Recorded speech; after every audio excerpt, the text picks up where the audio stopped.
ben oui, c'est Jocelyn Brossat, professeur d'histoire-géographie, encore une fois pour une capsule vidéo de révision. Alors, on y va immédiatement, module 1 pour les secondaires 2, la Renaissance. Nous abordons cette capsule en partant. Abordons, c'est beau, hein, ce mot-là. On commence par les indulgences. On va voir qu'est-ce que les indulgences. Alors, autrefois, au Moyen Âge, les chrétiens étaient particulièrement préoccupés par le salut de leur âme. Qu'est-ce que ça veut dire, ça? C'est qu'ils voulaient tous aller au paradis. Hein? On se faisait dire par les religieux, les membres du clergé, que si on n'était pas correct, si on vivait dans le péché, si on commettait des péchés, on irait en enfer. Alors, le but était bien sûr d'accéder à la vie éternelle après leur mort, le paradis. À la Renaissance, par contre, le grand changement, alors quand on parle de continuité-changement, ici on a un changement de la Renaissance parce que les gens vont développer un esprit critique en raison, bien sûr, du mouvement humaniste. L'Église catholique, lorsqu'il faisait des abus, ben, il se le faisait dire. Hein? Les gens instruits vont vraiment, les philosophes vont vraiment apporter cet esprit critique-là. Et graduellement, la majorité de la population va comprendre ce principe-là et la religion va devenir plus personnelle. On critiquait énormément l'Église catholique en raison de sa morale douteuse. En effet, pendant le 15e siècle, on a créé la vente d'indulgences. C'est vraiment ça la cause qui va être à l'origine de cette brisure-là de la religion catholique qui va amener la religion protestante. C'est quoi ça, la vente d'indulgences? Bien, croyez-le ou non, c'est un commerce qui visait ou qui donnait la possibilité d'acheter le pardon total ou partiel devant Dieu, mais c'était vendu par le clergé lorsqu'on commettait un péché. Alors, on était pardonné de notre péché en payant, dans le fond. Tellement qu'en 1476, le pape Sixte IV, en chiffre romain, a décrété que des indulgences pouvaient être achetées dans le but de réduire la pénitence. On va donc y aller avec un commerce des indulgences. Tellement que le pape Léon X va se servir de cet argent-là, donc l'argent des indulgences, achat de péché, pour financer les travaux de construction de la basilique Saint-Pierre de Rome. Cette pratique a été perçue comme une forme de corruption. Effectivement, on prenait l'argent du peuple pour financer la construction d'une basilique. Alors, comme je disais tantôt, la vente d'indulgences a été une cause de la réforme de l'Église catholique. On va voir qu'est-ce que la réforme. La réforme, dans le fond, c'est un mot qui signifie que l'Église catholique va être brisée. Ben, dans le fond, c'est pas l'Église qui est brisée, là, c'est la religion, et c'est ce qui amène la création de la nouvelle religion protestante. On voit ici la basilique Saint-Pierre. Ça a quand même pris du temps à construire. Hein? On s'entend que c'est une superbe architecture, mais ça a pris du temps. Ça a pris un peu plus de 20 ans. Qu'est-ce qu'on reprochait à l'Église catholique? Bon, on disait qu'il y avait trop de pouvoir. Les gens du clergé avaient trop de pouvoir. Ils reprochaient aux hauts dirigeants de l'Église de trop se préoccuper de politique et passer de spiritualité.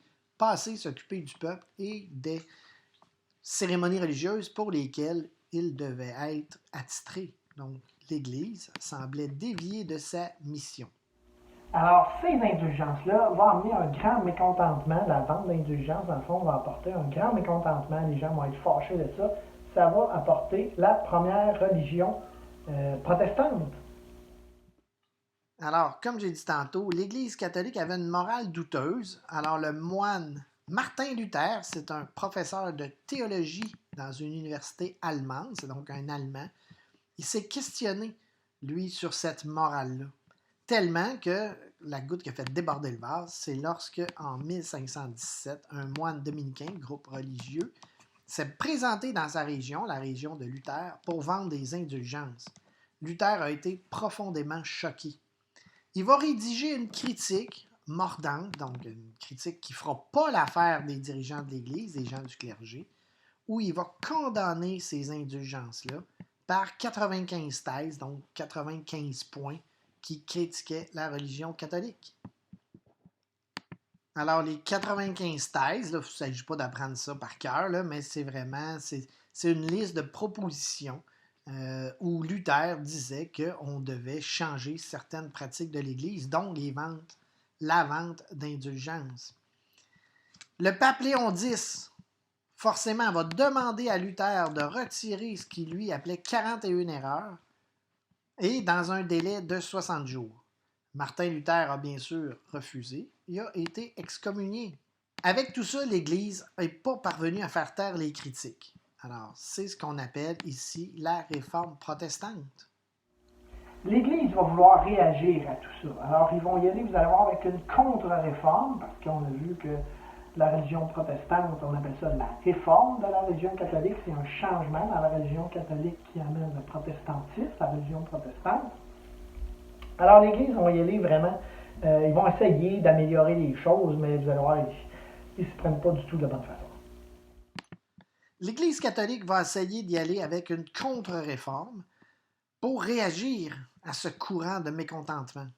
Pour faire face à la réforme protestante, elle va répondre aux objectifs qui visaient à faire reculer et même disparaître le protestantisme. Alors, ils ne se sont vraiment pas pris de la bonne façon. Tellement que le clergé catholique a ramené ce qu'il y avait au Moyen Âge, c'est-à-dire un tribunal qu'on appelait le tribunal de l'Inquisition. C'est surtout en Espagne que ce tribunal va être imposé. Dans le fond, c'est quoi? C'était pour punir, donc faire de la répression aux gens qui étaient protestants. Quelles sont les différences entre catholiques et protestants? Ils ont, dans le fond, les mêmes croyances fondamentales. Alors, ils sont ici, on croit en Dieu, à la prière, au péché, on croit aux Écritures saintes, en particulier la Bible. Par contre, il y a des différences. Alors, l'importance est plus grande du côté des protestants avec la Bible. Des églises plus austères, ça veut dire qu'on a moins de statues, moins de décorations, moins de flafla finalement. On avait des messes qui étaient célébrées dans la langue nationale de chaque pays, alors en anglais, en allemand, en français. Et la grosse différence, c'est le mariage est accordé aux pasteurs, donc ils ont le droit de se marier et avoir des enfants, alors que dans la religion catholique, les prêtres n'ont absolument pas le droit et doivent faire vœu de chasteté. C'est la grosse différence. Il va y avoir une deuxième religion protestante qui est moins éloignée, vous allez voir, je l'explique très bien, là, de la religion catholique. On va appeler ça la religion anglicane, ça va se passer en Angleterre. On va voir ça. Une autre église protestante va voir le jour, qu'on va appeler l'église anglicane. Dans le fond, c'est en Angleterre. Une autre église protestante, qu'on va appeler cette fois-ci anglicane, ça vient effectivement avec Angleterre. Alors, ça a vraiment commencé en Allemagne avec les indulgences. Ici, c'est complètement différent, mais on va quand même avoir une réforme protestante. Qu'est-ce qui se passe? Henri VIII voulait obtenir l'annulation de son mariage avec Catherine d'Aragon, qui, elle, venait d'Espagne. Sa mère Isabelle de Castille l'avait envoyé épouser Arthur, le frère d'Henri VIII. Malheureusement, Arthur est décédé. Pour ne pas annuler l'alliance, on va faire épouser Catherine à Henri VIII. Bien sûr, le pape va refuser cette requête. Quand on se marie dans la religion catholique, seule la mort, ils disent, acceptez-vous de prendre pour époux telle madame ou tel monsieur jusqu'à ce que la mort vous sépare. Alors, le pape refuse absolument. En plus, le royaume d'Espagne, le royaume d'Isabelle et de sa fille Catherine est très religieux catholique. Alors, il n'y en est pas question. Fait que c'est pas seulement la religion catholique qui embarque là-dedans, mais aussi des raisons politiques. Et comme j'ai dit, il ne voulait absolument pas s'opposer à Isabelle de Castille. Henri VIII va donc couper les liens avec Rome. Après, là, il ne fera pas ça du jour au lendemain. Là, il va y avoir plusieurs tractations, des négociations. Alors, il va y avoir des messagers qui vont être envoyés à Rome, qui vont revenir en Angleterre. C'est vraiment toute une saga. Alors, qu'est-ce qu'il va faire? Là, Henri VIII, il va rompre, il va couper les liens. Rompre, ça veut dire couper les liens avec l'Église catholique. Il va se faire nommer chef de l'Église d'Angleterre. Donc, l'Église anglicane va naître. On dit que cette Église est la moins éloignée de Rome. Mais ce que je voulais vous dire tantôt, bon, on voit ici que Henri VIII ne souhaitait pas vraiment fonder une nouvelle Église à la base. Il voulait simplement une plus grande liberté pour prendre des décisions, et une de ces libertés-là, c'était de divorcer d'avec Catherine d'Aragon. Plusieurs raisons, encore une fois. Bon, il disait que Catherine n'était pas capable de lui donner un fils. Elle lui avait donné seulement une fille qui s'appelle Marie. Mais aussi, il y a une raison. Henri était un type qui aimait beaucoup les femmes et il va avoir, dans le fond, 6 femmes dans sa vie, plusieurs maîtresses. Et une de ses épouses, la deuxième finalement, après Catherine, parce que en se séparant de l'Église catholique de Rome et en devenant protestant, c'est-à-dire anglican, il va pouvoir annuler son mariage avec Catherine. Et c'est pas juste parce qu'il était prêt à lui donner un fils. Sa deuxième épouse, Anne Boleyn, il était tombé amoureux fou d'elle finalement. Alors, c'est toute cette saga-là ici de Henri avec le pape en raison qu'il voulait épouser Anne et sous prétexte que Catherine ne lui avait pas donné de fils. Alors, on voit ici un petit résumé là, de Henri avec ses 6 femmes. Allez pas apprendre ça par cœur, c'est juste pour connaissance générale. Si ça vous intéresse, vous fouillerez soit sur Internet ou dans des encyclopédies. Alors, on voit qu'il y a eu 6 femmes, plusieurs maîtresses. Il y a même eu un fils avec une de ses maîtresses, Elizabeth Blunt. Et il y aurait eu, comme je dis, plusieurs maîtresses ici, là, Anne Stafford, Margaret Shelton, qui était cousine d'Anne et de Marie Boleyn, parce qu'on voit ici qu'il y a eu comme maîtresse Marie, la sœur de Anne, et Margaret, la cousine d'Anne.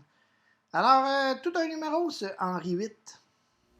Et c'est déjà terminé. Et oui, alors je vous dis à la prochaine. Bye bye.